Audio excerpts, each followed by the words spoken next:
수요예배에서도 저희가 신명기를 보고 있지만 또 저희가 큐티를 하고 있지 않습니까? 새벽 기도를 이제 큐티 본문으로 저희가 함께 말씀을 나누고 있는데, 새벽에도 이제 저희가 한번 말씀을 드렸었는데, 이 신명기라는 것은 가나안 땅으로 들어가기 전에 이 모세가 광야 2세대들에게 전하는 세 편의 설교입니다. 이 세 편의 설교문은 과거와 현재 그리고 미래에 대한 내용으로 이해할 수 있습니다. 그러니까 이전 하나님께서 이스라엘에게 하셨던 일이 무엇이었나, 그리고 지금 하나님께서 이스라엘에게 원하시는 삶의 방식은 무엇인가, 그리고 마지막으로 그 삶의 방식에 순종할 때 하나님께서 이스라엘에게 하실 일들 혹은 약속들로 우리는 이해를 할 수 있는 것입니다. 오늘 우리가 읽은 본문은 이스라엘 백성들이 가나안 땅에 들어갔을 때 어떻게 살아야 하는가, 현재에 대한 하나님의 가르침입니다. 그런데 우리가 함께 읽었던 것처럼 그 상황이 매우 심상치가 않습니다. 어떤 상황인가요? 피살된 시체, 그러니까 살해된 시체를 발견했을 때 어떻게 대처해야 하는가. 그러니까 이 피살됐다는 것은 병으로 사망을 하거나 불의의 사고로 죽은 시체가 아니라 누군가에게 죽임을 당한 그 시체를 말하는 것입니다. 이 살해된 시체를 만난 이스라엘 백성들이 어떻게 행동해야 하는가, 그것을 먼저 살피기 전에 먼저 이스라엘 백성들이 살해된 시체뿐만 아니라 모든 시체를 만날 때 어떻게 행동해야 하는지를 먼저 살펴보고자 합니다. 제목에서 아실 수 있지만 저는 사실 생명에 대해서 말을 하고 싶은데 계속 지금 죽음과 시체와 살해 이런 것들을 이야기하고 있는데, 이 사람의 죽음은 모두가 만나야 할 자연스러운 일이기 때문에 너무 거부감 느끼시지 마시고 편안하게 들어주시면 좋겠습니다. 자, 먼저 한번 생각을 해보시죠. 지금 이스라엘의 한 지역, 인적이 뜸한 곳에서 시체가 발견됐습니다. 으시시하죠. 그럼 보통 어떻게 하나요? 어떻게 해야 합니까? 그 시체가 누구인지를 살펴야겠죠. 어느 지역에 사는 어떤 사람인지를 먼저 살펴야 할 것입니다. 그리고 누구인지를 확인했다면 당연히 왜 죽었는지를 생각해 보겠죠. 지병으로 죽었는지 아니면 발을 헛디뎌서 낭떠러지로 떨어지는 그런 불의한 사고로 죽었는지 살펴볼 것입니다. 만약 이렇게 지병으로 죽었거나 불의한 사고로 죽었다면 이제 과정이 그렇게 어렵지는 않습니다. 그러니까 가족에게 혹은 가까운 지인에게 그 시신을 인계하여서 장례를 치르게 하면 되는 것이죠. 하지만 문제는 살해를 당한 시체를 만나게 되었을 때입니다. 그럼 어떻게 해야 할까요? 어떻게 해야 할까요? 범인을 잡아야죠. 범인이 누구인지를 생각해야 합니다. 먼저 수사를 해야 하지 않겠습니까? 혹시 원한의 관계가 있었는지, 혹은 누구와 갈등이 있었는지, 혹은 경제적인 문제로 누구와 얽혀 있었는지, 이런 문제들을 살펴봐야겠죠. 그리고 그 당시에 어떻게 범인을 색출했는지는 알 수 없지만 범인을 찾게 된다면 그 다음으로는 무엇을 해야 하느냐? 이 사람이 고의로 죽였는지 아니면 부지 중에 의도하지 않은 그런 살해였는지를 따져봐야 하는 것입니다. 그럼 고의로 사람을 죽인 자는 어떻게 해야 하는가? 출애굽기 21장 12절 말씀에 이런 말씀이 있습니다. 사람을 쳐 죽인 자는 반드시 죽일 것이나. 그러니까 하나님은 사람을 살해한 자를 죽이라 명하셨습니다. 그럼 하나님은 왜 사람을 살해한 자를 반드시 죽이라고 하셨는가? 그 이유는 무엇인가? 여러분, 그 이유는 무엇일까요? 바로 생명이 소중하기 때문입니다. 생명이 얼마나 존엄한지를 알려주시기 위함입니다. 하나님은 이 세상의 모든 만물을 창조하신 분이시죠. 그래서 사실 어떤 생명이라도 하나님의 뜻대로 하실 수 있는 분이 하나님이십니다. 물론 그런 하나님을 우리가 싫어하고 거부할 수 있겠으나 하나님이 만드신 피조물을 하나님께서 만드신 것을 하나님께서 마음대로 하시겠다고 하는데 사실 피조물인 우리가 무엇을 할 수 없는 것이죠.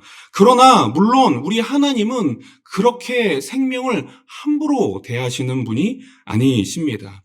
하나님의 큰 뜻과 섭리 안에서 우리의 생명이 있으며 그 뜻에 따라 삶과 죽음이 결정되는 것이죠. 그리고 우리 하나님은 생명을 참 소중하게 여기시지 않습니까? 이 구약의 율법을 살펴보면 이 생명의 상징인 이 피를 먹지 말라라는 그런 규정도 주셨고 또 살인도 금하시고 그 어떤 생명도 함부로 대하라 명하시지 않으셨습니다. 그러니까 이 율법에 대한 하나님의 마음은 우리가 어떻게 이해해야 하느냐, 살인자에 대한 보복으로 이해해야 하느냐, 그렇지 않다는 것입니다.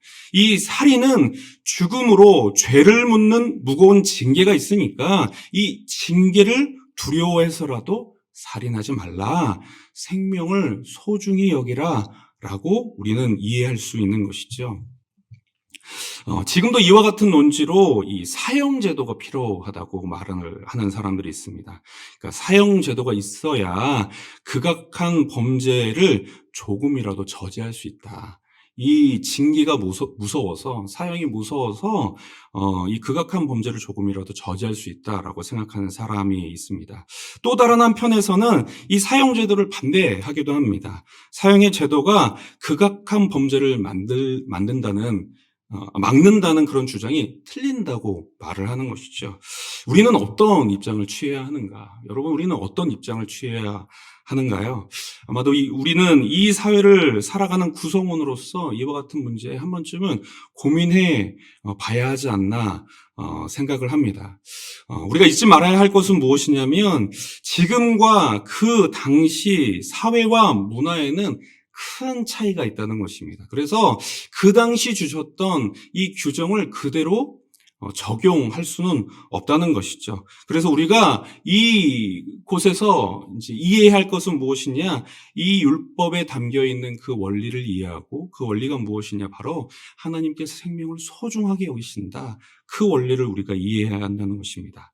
그렇다면 부지 중에 어쩌다가 사람을 죽이게 된 경우는 어떠해야 하는가? 신명기 19장에 보면 이와 같은 예가 있습니다. 사람이 둘이 나무를 하러 갔습니다. 나무를 하러 갔는데 이 나무를 베기 위해서 도끼로 나무를 치는데 이 안타깝게도 이 도끼날이 빠져서 사람에게 떨어져서 사람이 죽게 된 것이죠. 이와 같은 경우 어떻게 해야 하는가? 하나님은 그 부지 중에 살해한 자, 어쩌다가 사람을 죽이게 된 자를 어떻게 대하시는가? 하나님은 그들의 생명을 보호하십니다. 고의로 사람을 죽이려 한 것이 아닐 뿐만 아니라 그들의 생명 또한 소중하기 때문이죠. 그래서 하나님은 그들을 보호하기 위해서 무엇을 만드셨느냐? 바로 도피성을 만드셨습니다.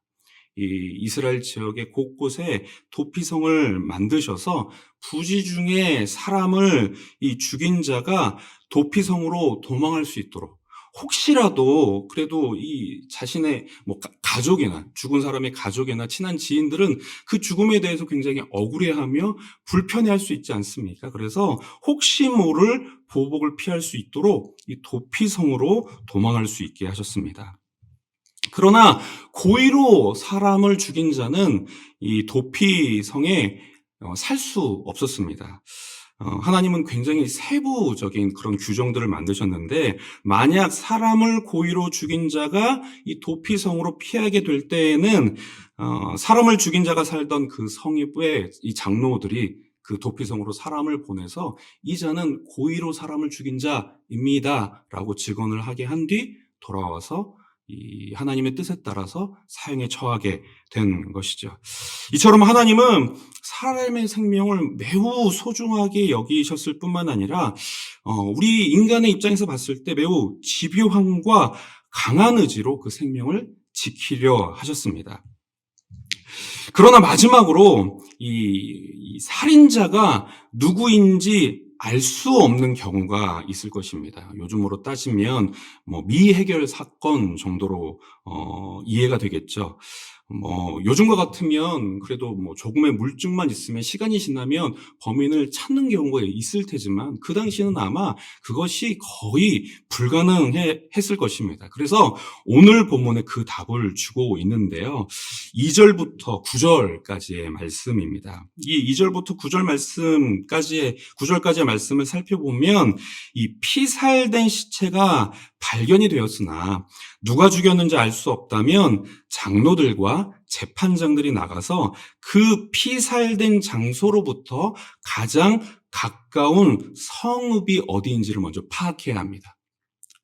그리고 가장 가까운 성읍이 어디인지를 확인했다면 그 성읍에 이제 장로들이 움직여야겠죠. 어떻게 움직이느냐? 그 성읍에서 일해보지 않은 암송아지를 택합니다.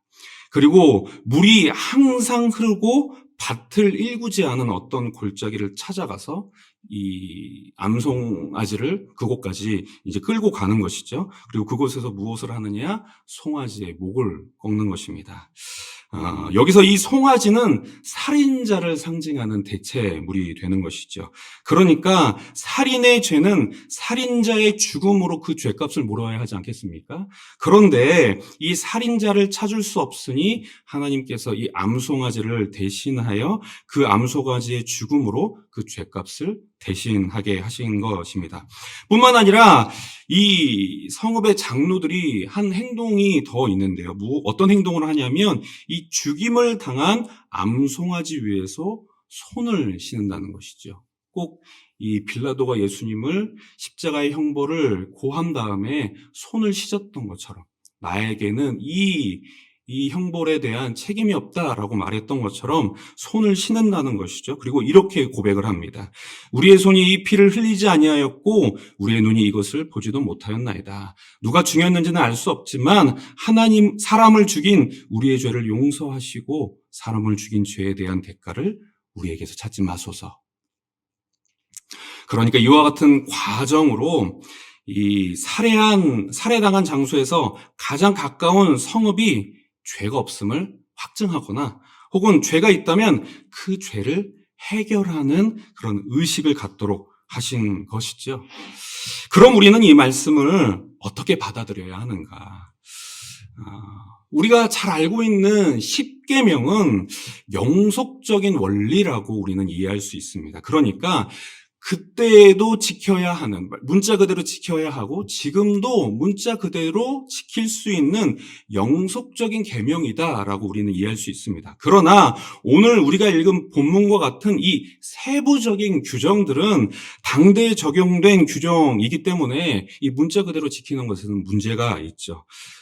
따라서 이 시대와 이 나라와 문화에 따라서 다르게 적용을 해야 하는 것입니다. 그렇기 때문에 우리는 이곳에 있는 이 본문 안에 있는 이 율법 안에 있는 원리가 무엇인지를 생각해 봐야 하는 것이죠. 오늘은 이 본문을 통해 얻을 수 있는 세 가지의 생명에 대한 세 가지의 이해를 함께 생각해 보고자 합니다. 먼저는 모든 생명은 소중하다라고 우리는 이해할 수 있습니다. 여기 어린 아이들을 키워보신 분은 이해하시겠지만 우리 아이들이 순수하다고 해서 생명을 소중히 여기지 않는 것들을 우리가 종종 보지 않습니까? 이 잘 가르치지 않으면 이 생명의 소중함을 모릅니다. 그래서 어릴 적에 호기심에 이 개미 다리를 뜯어가지고 혹은 잠자리 날개를 뜯어서 가지고 놀아봤다. 혹은 동네 강아지에게 돌을 던져봤다. 저에게 고해성사 하시는 분을 종종 만나게 되는데요. 제 딸도 이제 이쁜 것을 좋아해요. 참 이쁜 걸 좋아하는데 이 꽃을 따오는 경우들이 있었습니다. 이 꽃을 따오는 거. 사실 꽃은 그럴 수 있지 않습니까? 식물은 그럴 수 있는데 그럼에도 불구하고 저는 이 생명의 소중함을 어릴 적부터 가르쳐 줘야 했기 때문에 이 아이에게 이렇게 얘기를 해줬어요. 이름이 은우인데 은우야, 이 꽃은 하나님께서 만드신 귀한 생명이야. 이 꽃은 하나님의 것이기 때문에 이 생명은 하나님의 것이기 때문에 꽃을 따기보다는 있는 그대로 이뻐해 주는 게 좋아. 이렇게 가르쳐 줬습니다. 그렇지 않습니까? 이 세상에 있는 모든 생명은 하나님께서 만드신 것입니다. 그렇기 때문에 그것은 누구의 것이 아니라 하나님의 것이죠. 뿐만 아니라 우리가 오늘 살펴봤던 말씀에서 하나님의 생명을 어떻게 다루십니까? 매우 소중하게 다루시지 않습니까? 하나님은 이스라엘 백성들에게 이 생명과 관련해서 참 여러 가지 규정을 주셨는데 이 여러 가지 규정을 우리가 바라보면 바라볼수록 하나님이 참 생명을 소중하게 여기신다 이해할 수 있는 것이죠. 때문에 우리는 하나님을 창조주요 통치자로 모시는 자로서 우리가 만나는 생명들을 정말 함부로 여기지 않고 소중하게 여겨야 하는 것입니다. 지금 이 자리에 있는 옆에 있는 모든 성도분들의 생명뿐만 아니라 길가에 아무렇게나 자라나는 잡초, 그리고 길거리에서 만나는 그 지저분한 길고양이들도 있지 않습니까? 제가 이 길고양이들 생각하면 참 안 좋은 기억이 있는데 여러분 그거 아세요? 추운 겨울날 이 길고양이들이 자동차 엔진실에 들어가는 거 아십니까? 예, 추운 겨울날 따뜻한 곳을 어떻게 그렇게 잘 찾는지 이 엔진실에 들어가는데 제 차에도 이제 고양이가 들어갔고 자주 들어갔더라고요. 이전 차에. 그리고 들어갔을 뿐만 아니라 매우 지저분한, 매우 더러운 흔적들을 남겨서 하루는 그것도 모르고 히터를 켰는데 정말 악취가 나는 거예요. 그런데 이와 같이 나쁜 고양이도 너무나 귀하다라고 말할 수 있지 않겠습니까? 왜요? 그것은 하나님께서 나누셨으니까. 하나님의 것이기 때문에. 뿐만 아니라 우리가 가끔씩 만나는 술 취한 취객들도, 심지어는 범죄한 범죄자들도 모두 귀한 생명입니다. 왜 그렇습니까? 하나님께서 만드셨기 때문에. 그리고 그 생명은 근본적으로 하나님의 것이기 때문에 우리는 우리가 만나는 모든 생명에 대해 소중히 여기는 마음이 필요합니다. 두 번째로 모든 생명은 평등하다라고 말할 수 있습니다. 물론 여기서 말하는 생명은 사람의 생명을 말하는 것이겠죠. 요즘 아무리 이 동물권이 높아졌다고 해도 여러분 인권하고는 비교할 수 없습니다. 저에게는 소원이 하나 있는데 오늘 차에 대한 이야기를 계속하게 되는데 저에게는 소원이 하나 있는데 평생 로드킬을 하지 않는 것입니다. 그러니까 자동차로 동물을 이렇게 어쩔 수 없이 이렇게 죽이게 되는 경우들이 있는데 그렇지 않는다는 것이죠. 아직까지는 하나님께서 신실하게 응답해 주셔서 그렇게 감사하게 살아가고 있는데 위험했을 때가 한 번 있었습니다. 제가 이제 유럽으로 이 종교개혁지 탐방을 이제 동역자들과 함께 갔던 적이 있는데요. 한 번은 저녁에 이 깜깜한 저녁에 체코에서 오스트리아로 넘어갈 때 제가 운전을 하지는 않았는데 매우 이제 운전을 잘하시는 한 목사님 운전을 하셨어요. 그런데 한참 이렇게 재밌게 이야기를 하다가 앞에 그러니까 캄캄해서 앞에 잘 안 보였거든요. 그런데 앞에 사슴인지 동물인지 이 동물들이 이 라이트에 비치면 눈이 반짝반짝거리잖아요. 그 반짝거리는 동물이 보였어요. 근데 저였으면 어떻게 했을까? 피할 수 있었을까? 생각을 했는데 그 목사님이 다행히도 잘 피해서 큰 사고 없이 그곳을 지나갔던 경험이 있었는데요. 아직도 그 느낌이 남아 있습니다. 그 눈을 봤던 굉장히 당황스러웠던 아마도 그 동물도 굉장히 당황스러웠을 텐데 하지만 여러분 만약에 이 동물을 피해서 오히려 위험한 상황이 발생된다면 여러분 어떻게 하셔야 됩니까? 어떻게 하셔야 되나요? 안타깝지만 밀고 가야죠. 왜냐하면 하나님께서 만드신 이 창조 세계에서 사람의 생명이 동물의 생명보다 훨씬 더 중요하기 때문에 이처럼 사람과 기타 다른 생물에 대해서는 그 가치를 비교할 수 있습니다. 그러나 사람의 생명의 가치는 비교할 수 있느냐? 여러분 비교할 수 있습니까? 비교할 수 없죠. 성별과 지역, 나라와 나이 상관없이 모든 이 사람의 생명은 평등합니다. 그 사람이 어느 나라 출신이든 그 사람이 어느 지역 출신이든 모두 다 똑같이 소중한 생명인 것이죠. 뿐만 아니라 우리 교회에도 정말 다양한 나이대의 사람들이 있지 않습니까? 주일날 여기 2부 예배 때 여기 소예배실을 가시면 정말 조그맣고 귀여운 우리 유치부 아이들이 뛰어놀고 있고요. 또 한층 올라가시면 이 장난기가 좀 심해서 약간 이렇게 좀 이렇게 불편한 감정을 일으킬 수 있는 그런 우리 어린 아이들도 있고요. 또는 나이가 지긋하신 어르신들도 우리가 한 공간 안에 있습니다. 그런데 나이가 적다고 해서 혹은 나이가 많다고 해서 어떤 사람은 소중하다, 어떤 사람은 소중하지 않다 우리가 말할 수 있습니까? 혹은 사회적인 명성이 높은 직업을 가졌든 또 가지지 않았든 혹은 경제적인 상황이 어떻든 이 생명들이 귀하다, 귀하지 않다라고 여러분 말할 수 있습니까? 그럴 수 없습니다. 왜 그렇습니까? 하나님께서 그 생명을 소중하게 여기시기 때문에. 이것이 오늘 본문을 통해서 이해할 수 있는 두 번째 이해인 것이죠. 마지막으로 우리는 이처럼 소중한 생명에 대해 책임감을 가져야 합니다. 책임감을 가질 필요가 있습니다. 기윤시를 설립하신 손봉호 교수님이 이 한국교회의 윤리적 타락 진단이란 글에서 이 10계명에 대해서 이렇게 설명을 하십니다.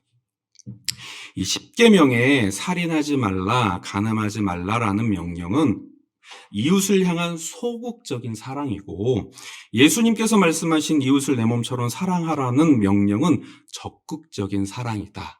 라고 설명을 하시죠.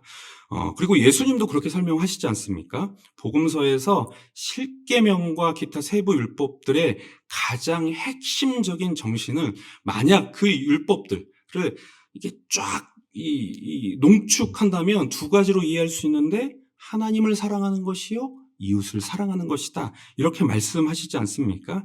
그러니까 이 십계명을 지킬 때 우상을 섬기지 말라고 하셨으니 그냥 그렇게 말씀하셨으니까 지키는 것이 아니라 하나님을 사랑하기에 우상을 섬기지 않아야 하는 것이고 또 그냥 뭐 살인하지 말라고 말씀하셨고 도둑질하지 말라고 말씀하셨으니까 그렇게 하지 않는 것이 아니라 이웃을 사랑해야 하기 때문에 살인하지 않고 도둑질을 하지 않아야 한다는 것이죠. 이 말씀을 왜 드리냐? 그러니까 우리는 이 생명을 소중히 여겨야 한다는 원리를 더 적극적으로 이해할 필요가 있다는 것입니다. 그냥 그것은 소중해, 생명은 평등해 라고만 이해하는 것이 아니라 이 생명에 대해서 좀 더 적극적으로 이해할 필요가 있다는 것이죠. 그럼 적극적으로 이해하는 것은 무엇이냐? 바로 그 생명에 대한 책임을 생각해 봐야 한다는 것입니다. 그럼 이 생명을 책임진다는 것은 무엇을 말하는가? 먼저는 생명을 보호하는 것입니다. 이 생명력이 줄어들거나 생명력이 사라지지 않도록 보호하는 것입니다. 뿐만 아니라 생명을 잘 자라게 하는 것이죠. 여러분, 이 생명에는 다른 것이 갖지 않는 특별한 특징이 있습니다. 생명이라면 갖는 특징이 있는데 그것은 무엇이냐? 자란다는 것이죠. 성장한다는 것입니다. 건강한 생명이면 생명일수록 그 생명체는 자라가게 됩니다. 그러니까 생명을 책임진다는 것은 그 생명력을 유지할 수 있도록 보호하는 것이요. 또 보호할 뿐만 아니라 잘 자랄 수 있도록 성장시켜야 한다는 것입니다. 저희 집은 사실 사람이 하는 생명을 잘 취급하지 않습니다. 저희 집 안에요. 왜냐하면 다 죽음을 맞이해서 생을 마감했기 때문인데요. 물론 동물은 아닙니다. 동물까지는 제가 감히 키워보지도 못했고요. 그런 책임감이 많기 때문에 키웠던 여러 식물들을 키웠는데 이제 죄송하지만 다 이렇게 이제 그래서 이 자리를 빌어서 참 하나님께 그런 죄를 고백하게 되는데요. 여러분 이 식물을 잘 키우려면 어떻게 해야 합니까? 식물을 잘 책임지려면 어떻게 해야 하나요? 먼저는 온도를 잘 유지해야죠.